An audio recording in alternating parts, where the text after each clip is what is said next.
달러로 반대로 가는 자산은 이제 거의 비트코인밖에 안 남은 달러 인덱스가 상대값이거든요. 네. 캐비너시는 비둘기라고 생각합니다. 물가만 잡히면 사실 금리라 해도 상관이 없다.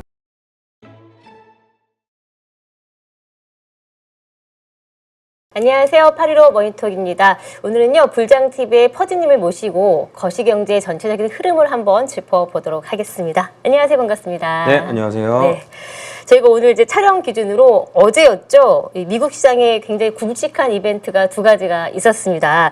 네, CPI 발표 그리고 캐비너시의 청문회였는데요. 먼저 어떤 내용이 나왔었고 또 시장에 좀 어떤 의미가 있었는지 이걸 좀 짚어볼게요. 네, 그래서 제가 이제 거시경제를 다루고 싶어서 다루는 건 아니고요. 코인과 연관이 많기 때문에 그쵸. 네, 많이 다룹니다. 그래서 이제 그 비트코인은 달러랑 반대로 간다. 요거에 대해서는 제가 계속 주장을 했었었는데 네. 근데 이제 달러로 반대로 가는 자산은 이제 거의 비트코인밖에 안 남은 그런 느낌으로 반대로 가거든요. 그래서 요거는 나중에 뒤에 시간이 되면 좀 말씀드리도록 하고, 일단 어제 CPI 같은 경우에는 굉장히 잘 나왔습니다. 그래서 확인해 보시면은 헤드라인 CPI 같은 경우에는 예측이 3.8인데 3.5가 나왔고요. 근데 이제 헤드라인 CPI 같은 경우에는 저는 사실 안 좋게 나와도 괜찮다고 얘기를 했었거든요. 왜 그러냐면 헤드라인 CPI는 기름값이 들어갑니다. 근데 이제 6월 중순부터 기름값이 급격하게 떨어지기 시작했거든요. 네. 그래서 혹여나 6월께 좀 안 좋게 나와도 7월에는 좋게 나올 가능성이 높다라고 얘기를 했었는데, 그래도 뭐 사실 낮게 나오는 게 무조건 좋으니까. 네, 그래서 이제 그 헤드라인 CPI 같은 경우 이렇게 나왔고, 정작 중요한 건 이제 코어 CPI였는데, 코어 CPI 같은 경우에는 2.8 예측이 2.6이 나왔습니다. 네, 해서 코어 CPI가 왜 중요하냐면 그 FOMC 회의록, 최근에 나온 회의록을 보면 6월에 회의한 거가 이제 회의록이 나왔는데, 회의록을 보면은 연준 위원들도 그 기름가 상승으로 인한 요 인플레이션은 일시적이다. 그래서 그렇게 얘기를 하면서 그 연준 위원들이 걱정하는 거는 오히려 코어 CPI가 좀 오르는 것 같다. 코어, 그러니까 사실 연준은 CPI보다는 PC를 많이 봅니다만 어쨌든 CPI가 먼저 나와서 사실 이걸 선행 지표처럼 보는 건데, 어쨌든 식음료랑 그다음에 기름값 뺀 코어 지표들이 좀 높게 나오는 걸 좀 경계했었단 말이죠. 그래서 여기에서 이제 저점을 찍었다가 계속 오르다가 지난달에 2.9가 나왔단 말이에요. 2.8, 2.9 나왔다가 이번에 2.6이 나온 거예요. 그래서 추세상으로 볼 때 얘가 이제 요렇게 3, 3.2 뭐 이런 식으로 나왔으면 뭐야? 계속 올라가네 싶을 수 있었겠지만 그렇지 않고 보시면 아시겠지만 이렇게 쭉 내려가는 흐름을 여전히 유지하고 있습니다. 그래서 코어 CPI 덕분에 사실 살았다라고 좀 볼 수 있을 것 같아요.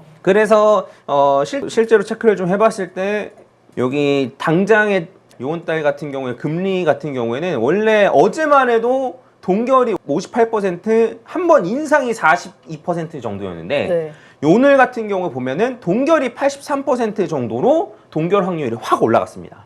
네, 그리고 원래 이제 그러니까 원래 요 패드워치 말고 요 폴리마켓에서도 사실 사람들이 많이 보는데, 네. 패드워치랑 폴리마켓이랑 성격이 조금씩 다르거든요.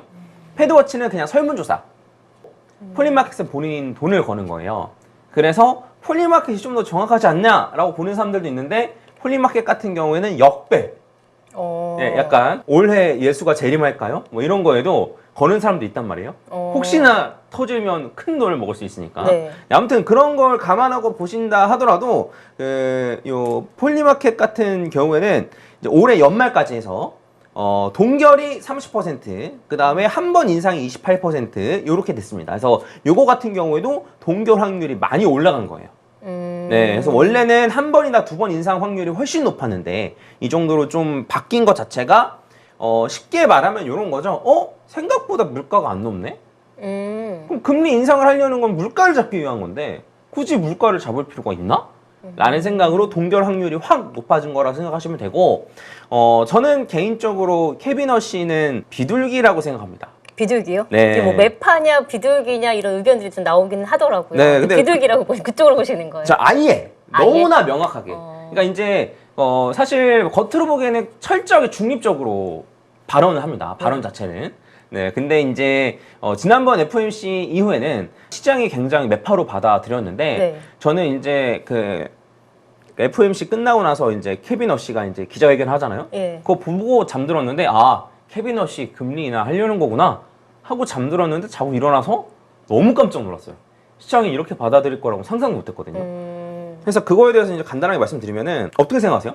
글쎄요, 이게 지금 저도 이 말과 행동이 조금 다르다라는 생각으로 좀 한편 있다 보니까 그 말만 들으면은 매파인가 싶은데 막상 행동하는 건 비둘기 쪽인가 뭐 이렇게 해서 좀 혼돈이 되더라고요. 그래서 과연 이 사람은 어떤 인물인가?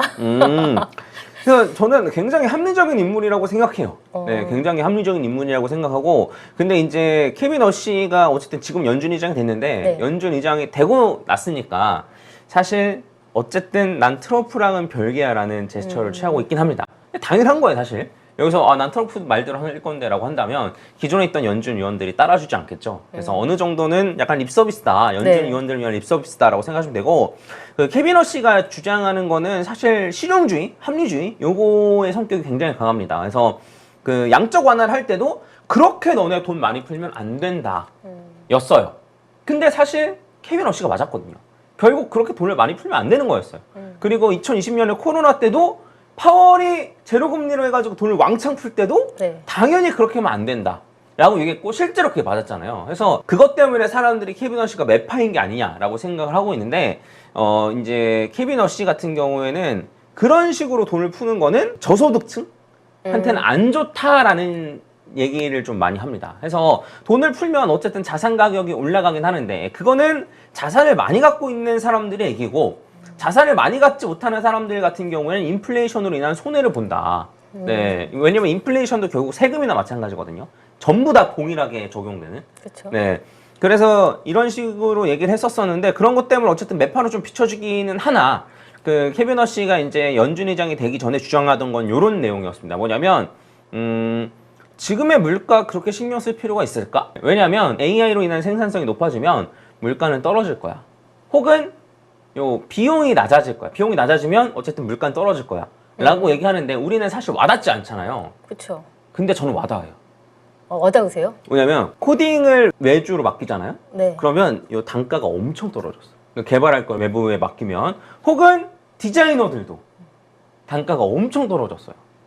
그리고 하다못해 이제 저도 만약에 뭐 법률적으로 물어볼 게 있으면은 그러면 이제 먼저 클로드에 먼저 물어본단 말이죠. 근데 저뿐만 아니고 모든 사람이 이거 짜증나는데? 라고 하면 바로 변호사를 찾는 게 아니고 일단 물어보잖아요.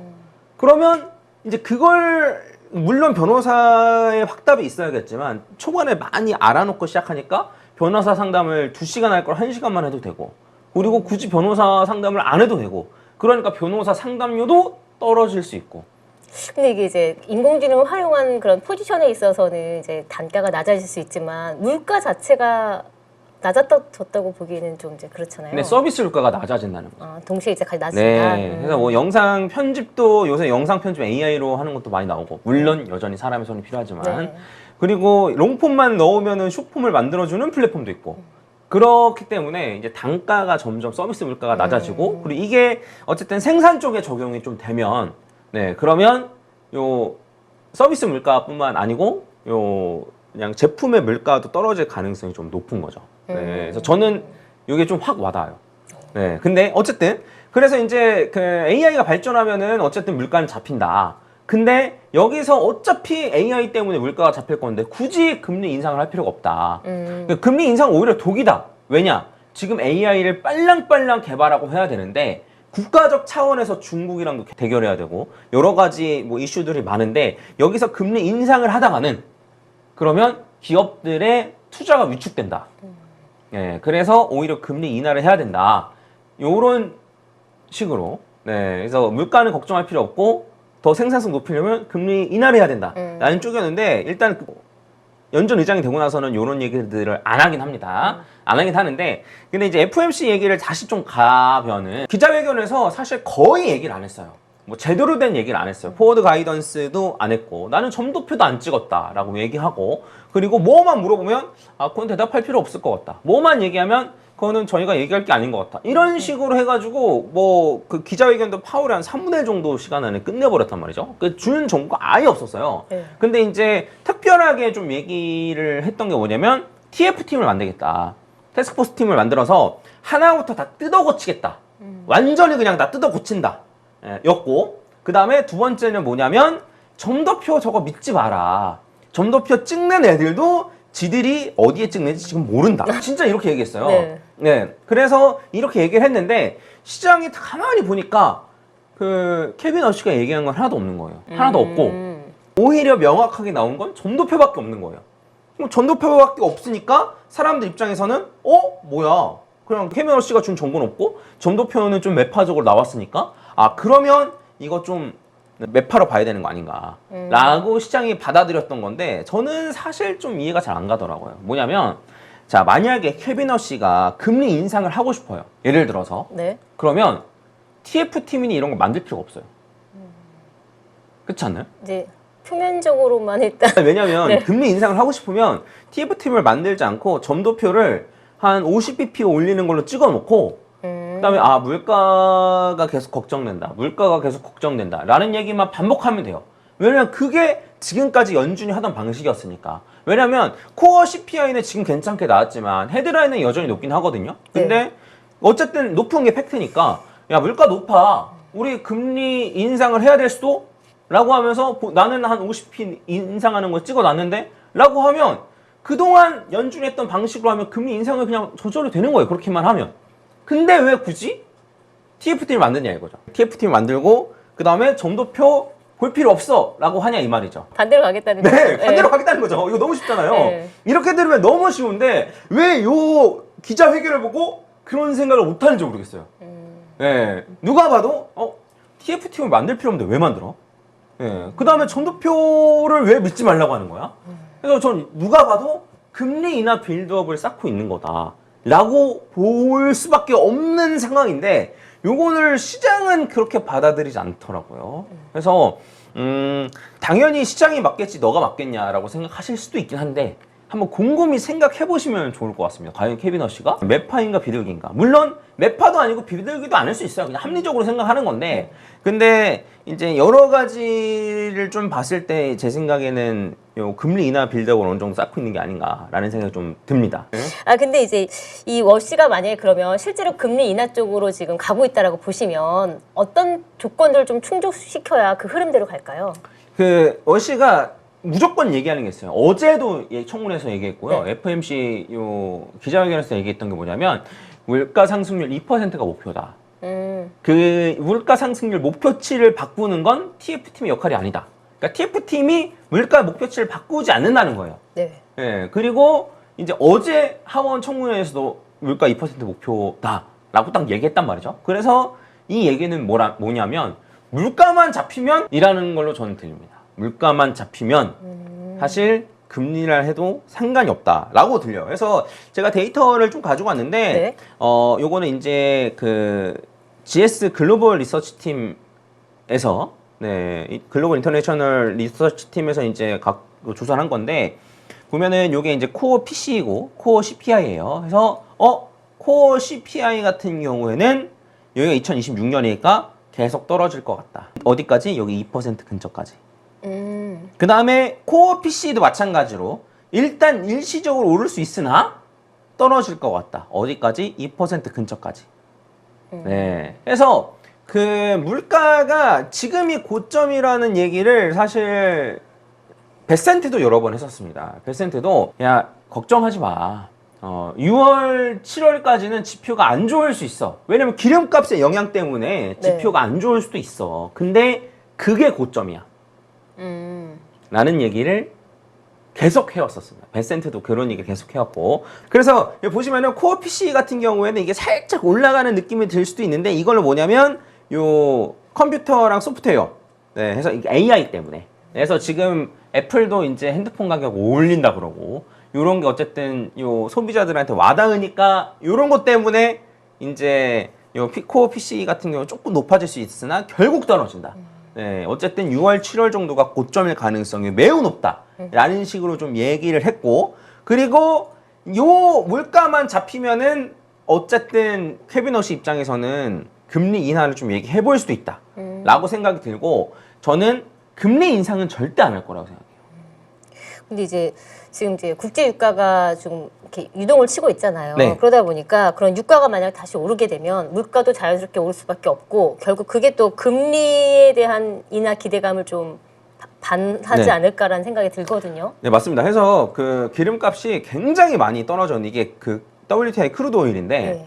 해서 이제 6월 중순부터 해가지고 급격하게 떨어져서 지금 반등했어요. 지금 네. 다시 싸우고 있어가지고 그래서 이제 한 68달러, 67달러까지 떨어졌다가 80달러 정도까지 올라갔는데 요 정도는 어떤 자산이든 이렇게 급격하게 떨어지면 반등해요, 이 정도. 반등한 거로 봐야 된다. 그 하락한 거에 대해서. 그리고 이제 2025년이 여기서부터 여기인데 2025년으로 비교하면은 사실 지금 기름값이 높은 편이긴 한데 2024년이 여기서부터 여기까지거든요.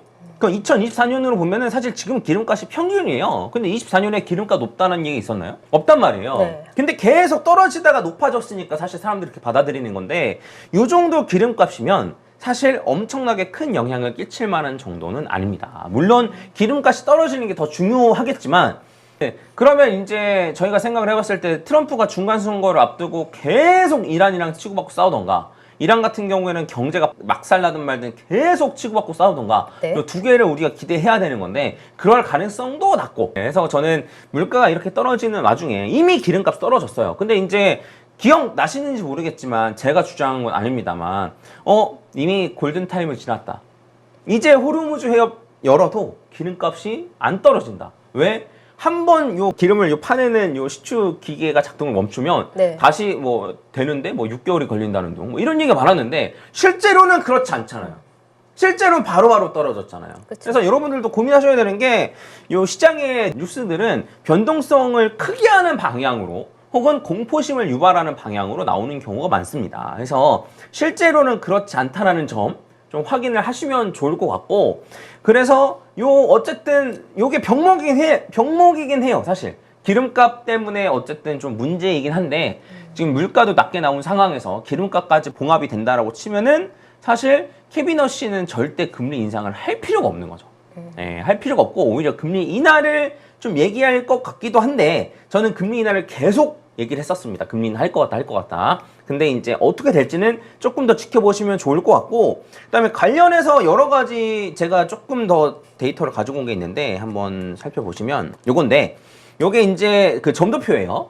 점도표인데 요게 이제 6월이 이제 8명이 아니고 이제 9명인데 여기가 지금 동결이고 여기가 동결 1명이 인하 올해 말까지 해서 그 다음에 9명이 인상을 얘기했단 말이죠. 네. 네, 그래서 평균치로 따지면 올해 한 번 혹은 두 번, 한 번 정도 인상으로 된 거고 그 다음에 그러고 나서 내년에는 금리 동결을 얘기하는 사람이 많단 말이에요. 그러니까 이제 여기 있는 5명이 금리 인상을 올해 2번 해야 된다 이거예요. 근데 그 사람들이 내년에는 또 금리 인하해야 된대요. 근데 이런 경우는 거의 없어요. 생각을 해보시면 그 연준의 금리 정책을 따져보면 네.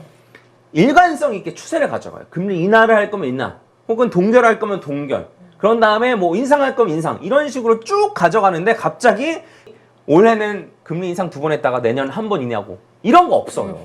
이런 경우에는 일반적으로는 그냥 동결합니다. 굳이 올렸다 내릴 필요가 뭐 있냐 하면서 동결하는 경우가 많습니다. 그래서 워시가 말한 것도 틀린 게 아니에요. 보면은 네, 워시가 말하는 게 쟤네 전도표 찍는 거 무슨 생각으로 찍는지 몰라 라는 얘기가 틀린 얘기도 아니라고 저는 생각을 합니다. 네, 그리고 이번에 FOMC 회의록이 좀 나왔는데 회의록에서는 생각보다 매파적으로 회의가 이루어진 게 아니었어요. 아까 전에 말씀드렸듯이 기름값으로 인한 인플레이션 튀는 거는 일시적이야.